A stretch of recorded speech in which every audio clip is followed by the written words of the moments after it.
If that's any indication of our Saints mailbag and the theme we're going with today, he's not even acknowledging this intro. But we've got our Saints mailbag today. We're answering all of your questions. Go ahead, Steve, take it. I mean, I wasn't ready, but this is uncalled for. This is over the top. Steve wore green. It's just a striped shirt. Striped shirts are, people wear striped shirts. Just I don't know. You got to embrace it at this point. Look, anyways, we are presented by PJ's, so make sure you go check out a PJ's. They got locations all over the city. Their coffee is better than the jokes that we get here from the other people on this show. So check them out. And if you need legal help with any of the following, you better call Bado, as we are coming to you from the Better Call Bado podcast studio. They will help you with car wrecks, offshore injuries, 18-wheeler collisions, Maritime and Jones Act, hurricane and storm claims.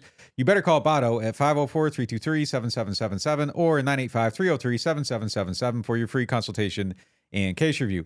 And get yourself to Ideal Market, home of the freshest produce in the city. They always bring the best quality food products at the best prices, home of the largest variety of Hispanic and international foods you will find in the state, and a hot deli that surpasses many restaurants in the flavor of their authentic Hispanic dishes. This is also the best place to cash checks, wire money, and pay bills, as they have a customer service center department like no other. And if you are of legal drinking age, get yourself a bottle of Hardhide Ponchatoula Strawberry Whiskey. That is an 86 proof blend of aged wheat, bourbon, American light whiskey, and fresh Ponchatoula strawberries. Blended in New Orleans, it is not for the thin-skinned. Look for it in your favorite stores, bars, and restaurants. And if you are out and about this week or this weekend, make sure you stop by Firehouse Subs on Veterans Boulevard location. Great people doing great stuff for the community. Let's get into the show.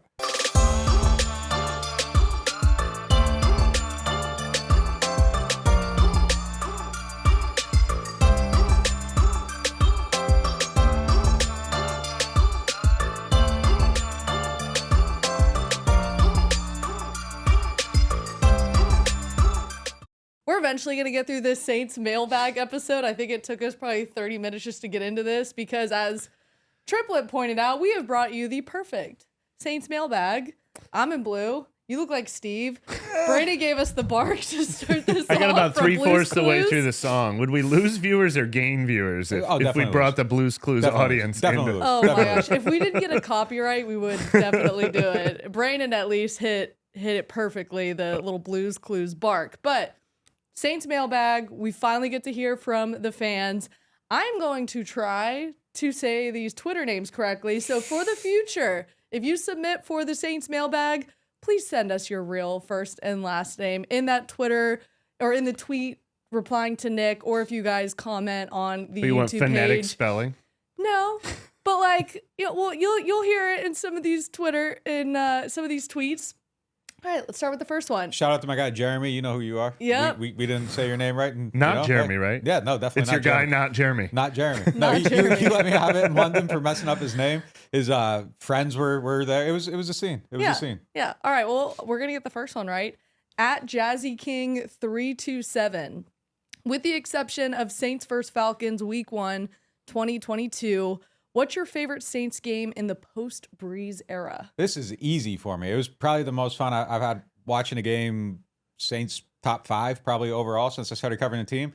The Green Bay game. Yeah. When Jameis had the 5 touchdowns. Like, I'll never forget that game. It was the best 5 touchdown performance I've ever seen with under, what was it? Like, his yardage total was so so it was like small. 180 with 5 touchdowns. And when the game ended, it felt like he had 500 yards, and then you look and you're like, wow, that is like the most robust 180 in NFL history. It was a super fun game. I think it was probably optimism at the highest in the post-Brees era.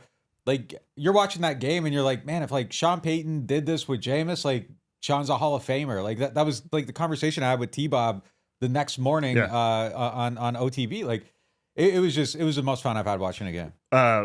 Couple things. That's the first one I have listed, but I also wrote extras because I knew Nick was going to pick that one.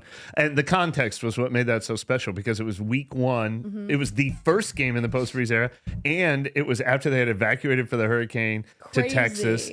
They couldn't use Dallas' stadium where they had been practicing. They picked Jacksonville, which was one of the most diabolical things they ever did because they thought Aaron Rodgers would play bad in the Jacksonville sun and the fans wouldn't come. And it's like everything they did was right. And it was like, oh my God. And then, obviously the Saints end up missing the playoffs and the Packers ended up as the 1 seed, I think, anyway. So it was a flash in the pan, but yeah, optimism was incredibly high.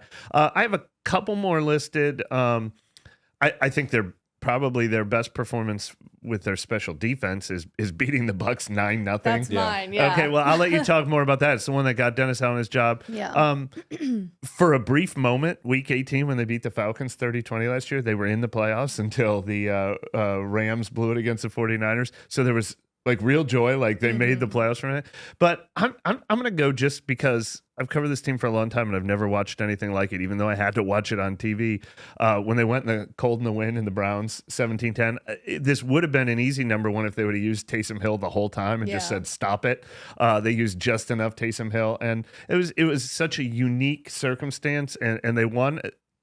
That's probably Dennis Allen's best win as a head coach because of the way he handled that week. I hated that game, though. The first half of that game was the most frustrated I've probably ever been watching a football game. Yeah. And at halftime, I was like really sharpening up to write like they need to fire Pete. Like it was just so crazy the way they were approaching that game. And then they did figure it out. So there was kind of like that's my problem with the Atlanta game. And that game is there's kind of like the polar opposites of like how poor it was. Like that Falcons game was horrible until the end, and the Browns game was horrible until they you're figured right. it out. There's not a lot of good ones to choose from, but you have the best. There's We talked recently about everyone talks about offense. Yeah. But quietly the Saints have had one of probably the top 3 defenses in the NFL, and that game was it solidified showcase. it, and we all love like a vintage pissed off Tom Brady. And I don't think every cutaway, was that the one where he broke the first time? He did it again the next year, but that was the first time. So he broke the tablet in that one. To be honest with you, I think that was the first time we saw like a juiced up Dennis Allen when he was filling in. And that was the COVID game, Sean right? Payton Sean Payton was out with COVID. Dennis Allen stepped up. And for him, like it was almost like he needed that, looking back. It got him the head coaching job, probably. Absolutely. Looking back on, his downfall in Oakland at the time. And I think for him, like that was a big deal and probably his career as a coach, not just as a head coach, but being able to fill in for that role. And the defense was just so much fun. That was CJ Gardner-Johnson and Tom Brady's face that became a t-shirt. Yeah. Yes, they couldn't have had a better game. And honestly, I know it was probably frustrating to watch from an offensive perspective, but it was just so much fun to watch from a defensive perspective and just seeing just how talented that group is. Yeah. Those would be the top 2 for me. It's Green Bay in that game for sure. No question. Taysom Hill at quarterback and being like, is 9 enough? Because I don't think they're going to get to 12.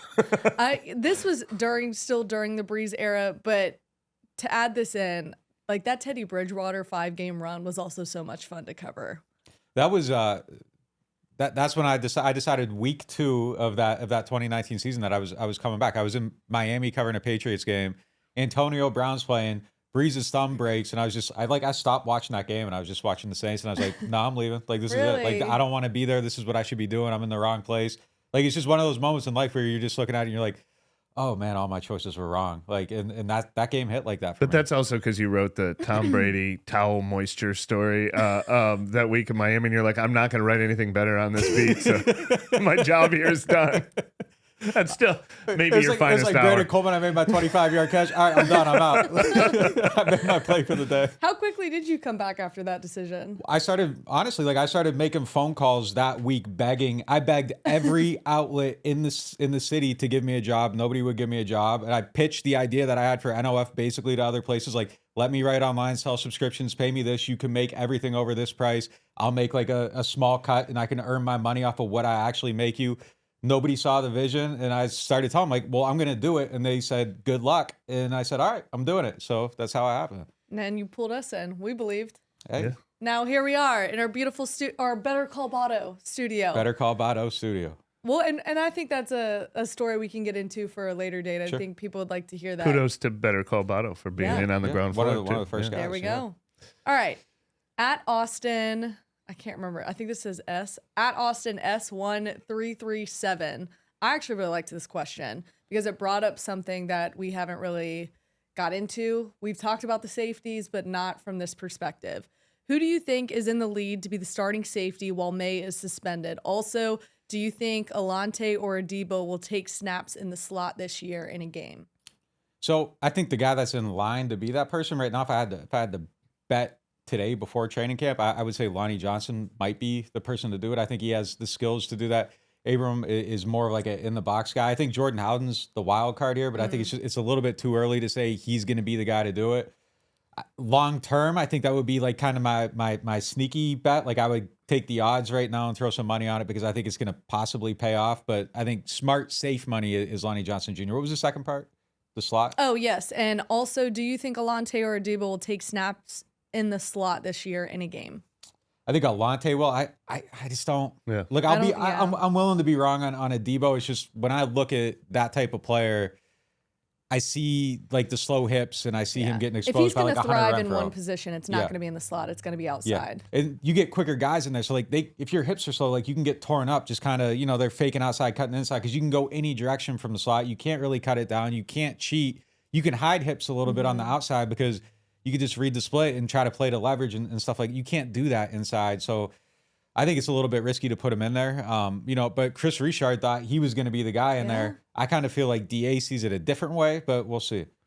Yeah, the safety question, I mean, my gut says Jonathan Abraham, but partly because when we see them in OTAs and minicamp, we're seeing install where they're very like specific, like it looks like a depth chart out there. Oh, you are a will linebacker. You are a strong safety. And then when they get into the real games, that's when they mix and match more. They like their safeties to be versatile. So I don't think it's easy as saying, well, Tyron is a free safety. Jonathan Abram is a strong safety.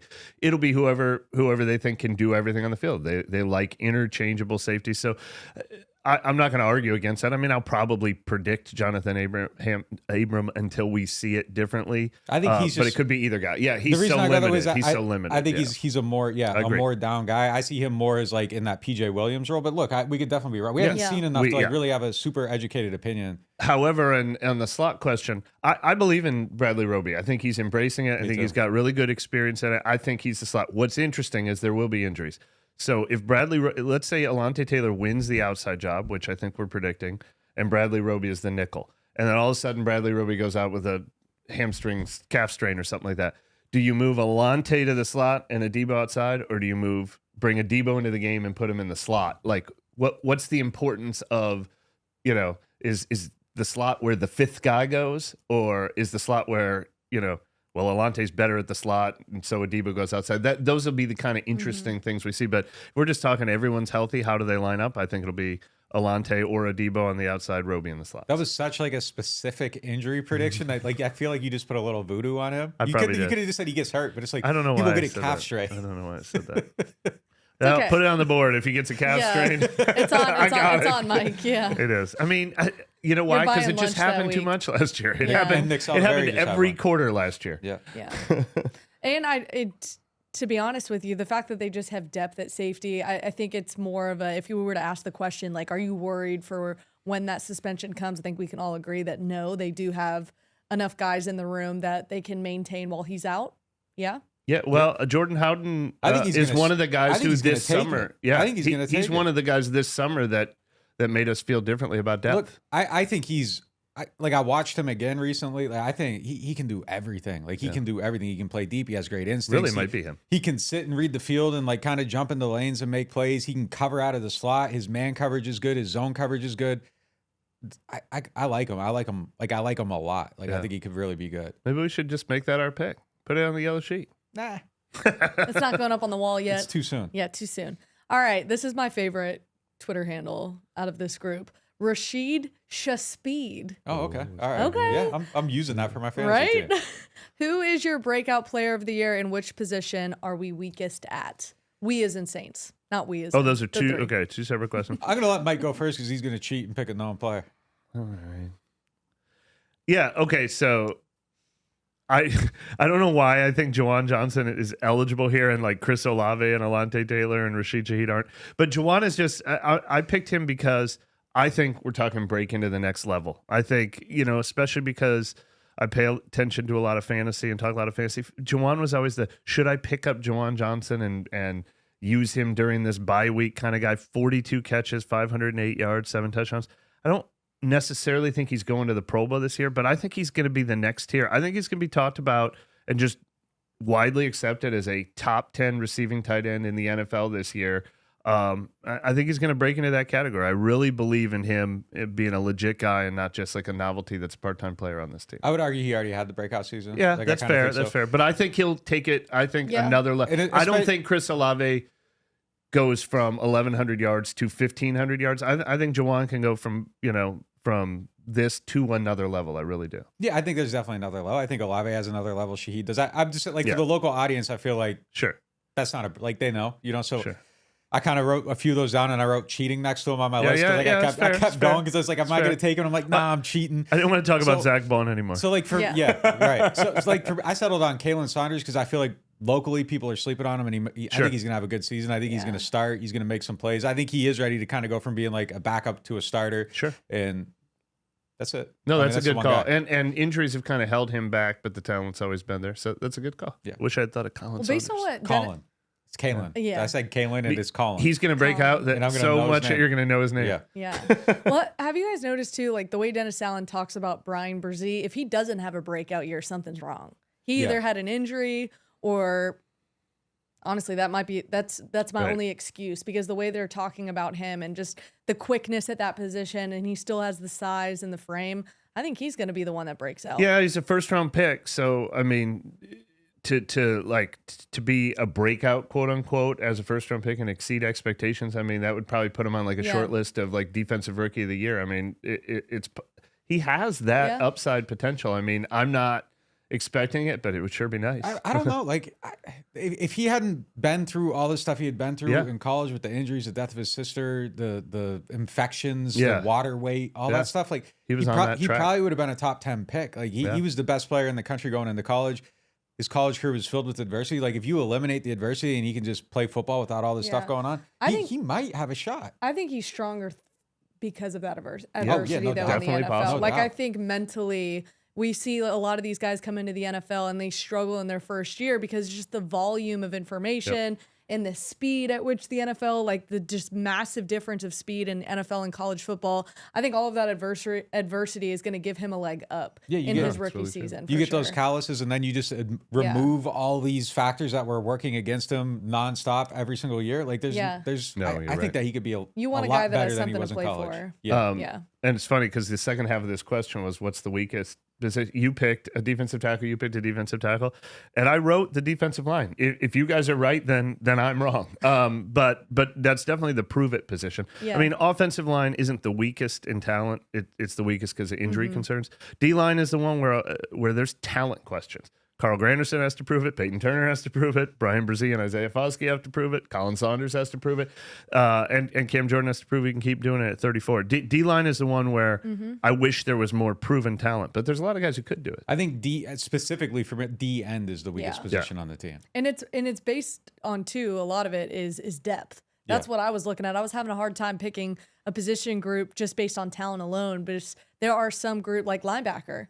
They didn't necessarily go and find that Caden Ellis. That could be a position group as well if you're looking at. We love their two starters, but if we're looking at this from a depth perspective, linebacker I think would be high on that list. All right, at Blue Fire 1914. When I listen to the pod, it sounds like you are approaching the season with cautious optimism, like most of us. What's one thing the team has not addressed this offseason that would end up hurting us in the regular season? Well, this piggybacks right off of what I said. I wrote O-line here because it's my biggest concern. But the weird thing is, I don't know that they should have addressed it. I mean, I like Trevor Penning at left tackle. I like, Well, they did address it. They drafted Nick Saldivari in the fourth round. But I don't think that solves. I mean, I think that's a long-term solution. But the depth issue, they did address. And James Hurst theoretically should be a sixth man. But I'm just like, I'm worried that's what's going to bring the team down. If those guys aren't healthy, then there's just a drop off everywhere. If Ramczyk isn't healthy, if Penning isn't healthy, but to very specifically answer his question, didn't address the one we could be talking about all season long is they didn't change offensive coordinator. It's the thing we thought they were going to change. I believe Pete Carmichael can do the job, and I believe he's got his quarterback that will give him the best chance to do the job. But that's the thing that could bring this team down, that they chose to stay put there, and they need to prove that staying put there was the right decision. Yeah, like O-line, it would be hard to say they didn't address it because they've addressed that position more than almost any other over the years. It would be that they addressed it the wrong way. Sure. Like it's not like it's not a neglect. It's a misevaluation if the offensive line isn't good. If Trevor Penning isn't good, if Nick Soliveri can't contribute in a pinch, if Cesar Ruiz doesn't continue to ascend, it's just like they got the wrong guy. I got 4 things they haven't done. Defensive end depth terrifies me. Like if these guys aren't good, they should have got a proven commodity there. Like go out and get a vet just to backstop Peyton Turner, Foskey, whoever. Linebacker depth, to your point. I like DeMarco Jackson, but like we aren't convinced yet. So if he's not the guy, I think you still have issues. Mike's got Zach Bond. If he's not ready, like they still got issues. I've only put money on Zach Bond because of opportunity, because they didn't move anyone else into that spot. Yeah. I got wide receiver insurance. Like if things go sideways there, it's like they're driving with the general. They should have got Allstate. Like I don't like what happened there if Mike Thomas gets hurt. So and number 4, they haven't gotten healthy. Like there's still a lot of injured players and there's a lot of question marks. And I think a lot of the things that worry us are like these guys that aren't playing yet. Is Penning going to be good? Is Ruiz going to be good? Is Mike going to be healthy? Like they just haven't answered those things all the way this offseason. So it's still a lingering issue. Brian the General Edwards or James the General Washington? Terrible. I will say that all of our cautious optimism, specifically to what this guy's talking about, injuries. I think we can all agree. Yeah. There's just been too many, especially on the offensive line, that I think that's where we're like, well, they're going to be really good if they stay healthy. All right, moving along. At Drake OVO Jr. Will play calling change with Carr at quarterback, and will he have the ability to call his own plays? Well, first of all, like, did Quentin Miller write that? Someone will get the joke. Someone out there will get it. It wasn't Drake, though. We know that for sure. But yeah, look, I think Carr's going to call his own plays. At times, they're going to do things like what Sean used to do is that he would package plays. Like, so he would give them 2 or 3 options. You go out, you read the defense, you make the call at the line of scrimmage based on what you're seeing, and then off you go. So I think they're going to be able to do the same thing with Derek Carr. They weren't doing that the last couple seasons. It was one play, see it. Like obviously the quarterback can make an audible or, adjust something based on what they're seeing, but it wasn't as extensive as like, okay, you're kind of in control of this, take ownership over your position. I'm going to empower you. Pete's going to be able to do that. I think Pete needs that too. Mm-hmm. Pete needs someone that can help him be the best that he can be. He's good at like seeing things and knowing how to attack a team, but I think he needs that support from his quarterback to be at his best. I think he's going to get it, and Carr's going to be able to run some of that. But like one place where they do call their own plays, and Jameis was doing it, Andy Dalton was doing it, is in the 2-minute. And there's a system of like hand signals, and we've deciphered them. There's a story on our website. Like they've been using the same signals forever, and I don't know how they still work. Like you can literally like go watch like some of the stuff they do, and it's been the same plays for 15 years. They do have the power to do that themselves. I think Carr doing that though is going to be great too. He's a fourth quarter guy. Like that is his best quality. Comebacks is his best quality. I think putting him in this like system that like their 2-minute drill is possibly the best in the NFL. Like you put Carr in that, who has that kind of just in his DNA, match with it. Mm-hmm. I'm excited to see that aspect of his game maybe more than anything. Look, it's exactly what the Saints want in their quarterback. Dennis Allen believes in it. Pete Carmichael believes in it. Giving them Pete Carmichael said, if I can give the guy 2 or 3 play calls, that's great, because my tough decision as a play caller is predicting what they're going to do. If I can be like, do this if they do that, do this if they do that. He goes, there's nothing you like better as an offensive coordinator, but it's also what Derek Carr wants and wasn't allowed to do last year, and I think it's what attracted him. But as far as changing the playbook, this playbook is not only thick, but it has like volumes and versions. And I love this quote when I talked to Pete Carmichael about it last year.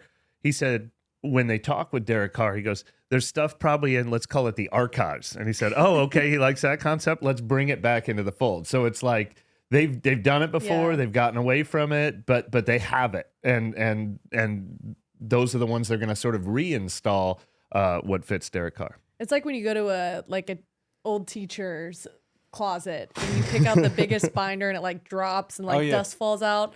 That's the Saints offensive playbook. Look, I mean, I cannot even imagine. I think to some degree that's burdensome though, and it was the same thing that happened in New England. Like, and they changed their offense last year, and it was a disaster. And they're going to change it again this year in New England. It'll probably be a little bit better. But like, you're building like this thing that like started out, you know, this thick, and then you have 15 years of like ideas and things that you're putting it in there and shorthand between different people. And, you know, like you said, all of a sudden it's a behemoth. And I think because of that too, having the same quarterback and head coach for all those years, they were able to just continue to add on to it. So adding in a new quarterback, it's like, okay, what can we just take out? Yeah, that's like let's take this one by one. You almost need to pare it down and start that process back over, because it's you're adding to it, and it's easy for a guy because he has volume 1 down, and now he wrote volume 2 with you, and he wrote volume 17 with you, and then someone comes in and you got like the whole Encyclopedia Britannica, like, and you got to read every page of it and memorize all of it, and it's just kind of like, what the hell? Like that was probably very difficult for Jameis and Andy to just kind of fall into that. So. It's definitely been hard on the rookies they've tried to bring through here. Oh, I know. Well, and even too, I think that helped Pete Carmichael in, you know, when he, and this is going to be something interesting if we have Teron Armstead on for a future episode. One of the things that I talked to him about when Pete Carmichael did get the job as the offensive coordinator, he told me half the time, like Sean would call the first quarter and the third quarter, and then Pete Carmichael would call the plays for the second and fourth quarter. And I think when Drew was in, having Drew, who has probably written up some of these plays in that book. Oh, yeah.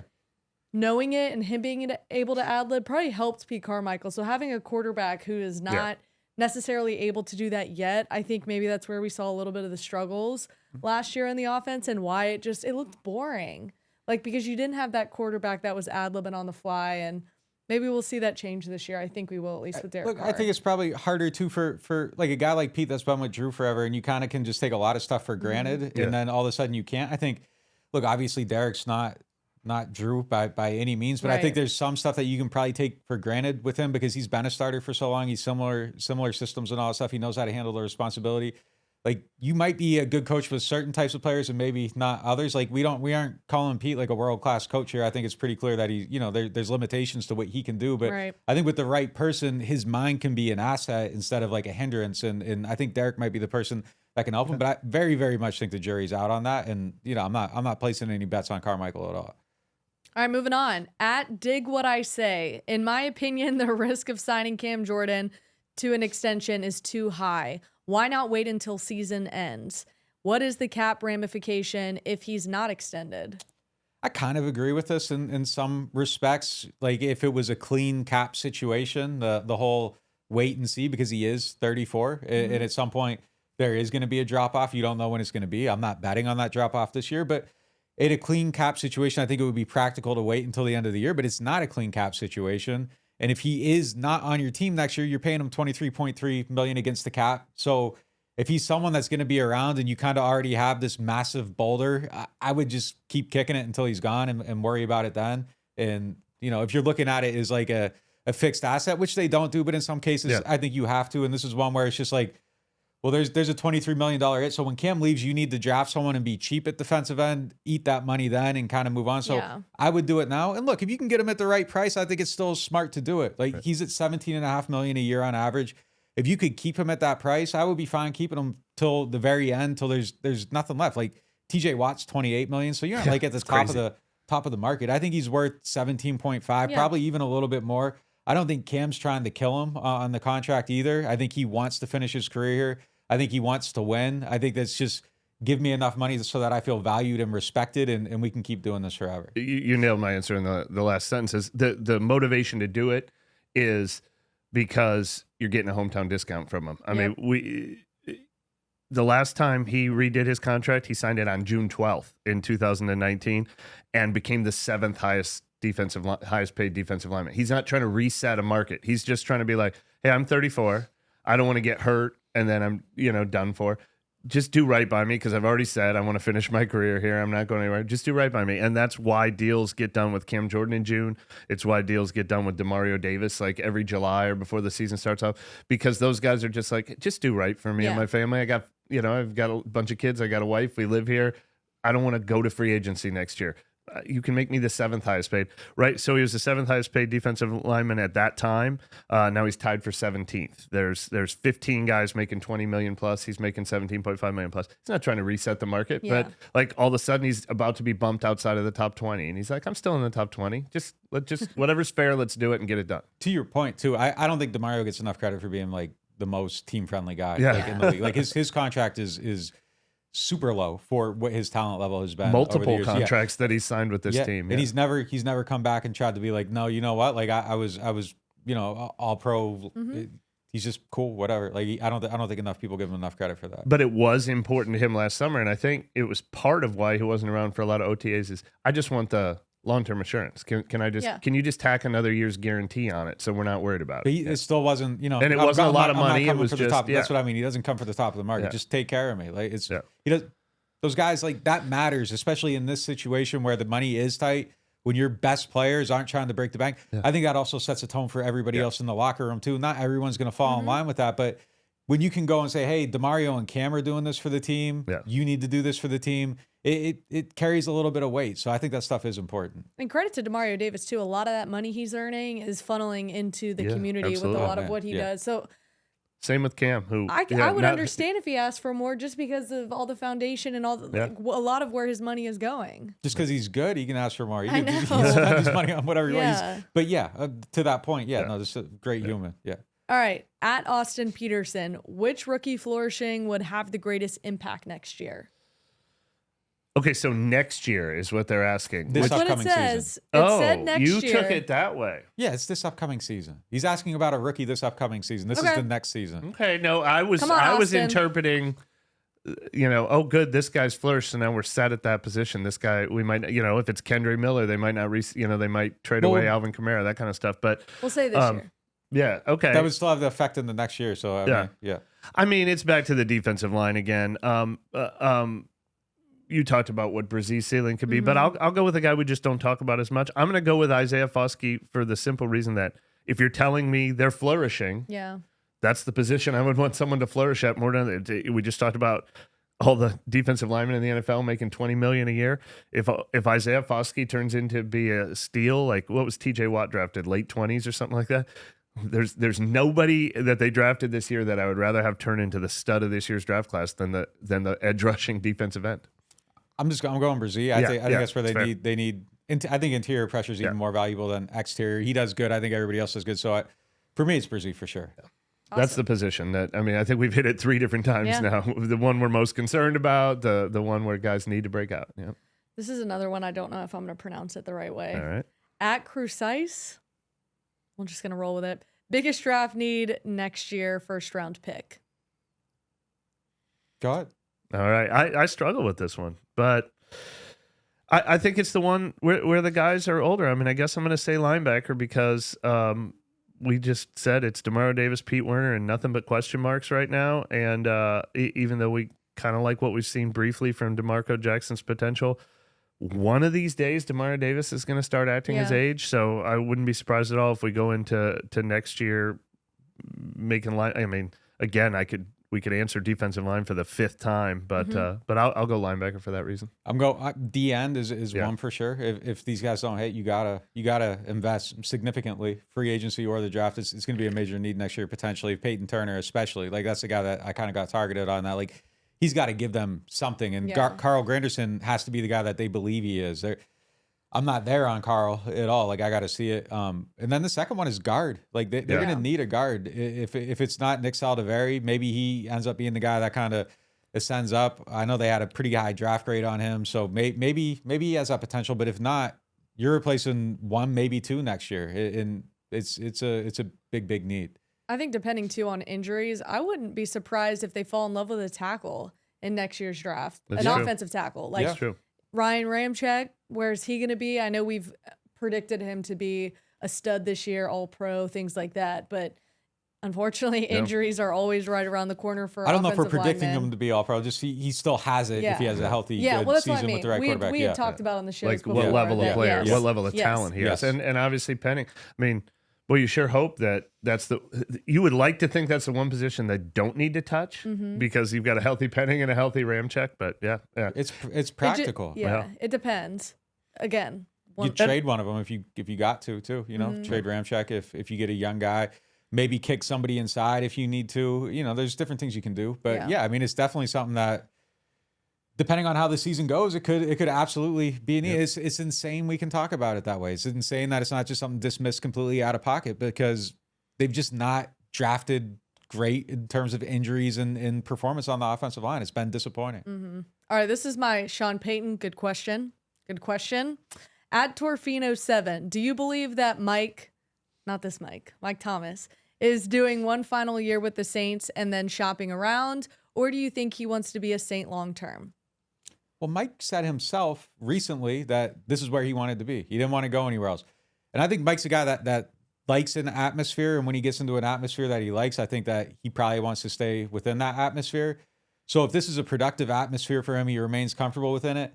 I think part of the reason he didn't leave is because he didn't want to start over somewhere else. Yeah. And he didn't want to go and have to learn new people and figure out who he can trust and who's good to talk to and how things work. I think he's, I think they're making efforts to make sure he's comfortable within his atmosphere and that he remains productive and everything is just conducive to that. So I think if he gets that and he has success here and he gets healthy and he plays, I think Mike wants to be here long term. I don't think he's going to try to force his way out. I think he just wants to be able to settle into something, get into a rhythm, stay within that rhythm. And if it works, he's got everything he needs here already. Yeah, this year was the proof. I mean, he basically was a free agent for all intents and purposes. If he wanted to go get top dollar, if he wanted to change the scenery, he had every opportunity to do that this year. And he chose the Saints. He said he didn't, according to him, he's like, I never even considered the idea of going anywhere else. But he proved it by taking a incentive-laden deal and recruiting Derek Carr to come here and say, hey, make it work here because this is where I want to be. I'll push back slightly on the top dollar comment. I don't think top dollar probably existed. And he probably got top dollar here because he had the leverage of his previous contract. Probably got better incentives. There's probably, I guarantee that he has an excellent agent. Yeah. I'm sure they were out talking. I'm sure they knew. So I think there was an element of coming back here. The one thing that could make him leave is if he has a great season and the Saints aren't just paying him for the future. And there's kind of like a, hey, like it's been 3 years. You made a lot of money. Like, let's be fair here. Like if they aren't the one rolling out top dollar and that makes Mike feel disrespected. Right. Mike is leaving if he feels any disrespect at all. True. Well, this won't be our final Saints mailbag. We will continue to take questions. Look out for Nick's tweet when he submits, for you all to submit your questions for our next Saints mailbag, and make sure you leave your first and last name for us. I will continue to attempt to read your Twitter handles, but the first and last name helps. And if you guys like what we're doing, be sure to like and subscribe on our YouTube page and on the podcast. That'll do it for another episode on NewOrleans.Football. Put your government on that tweet.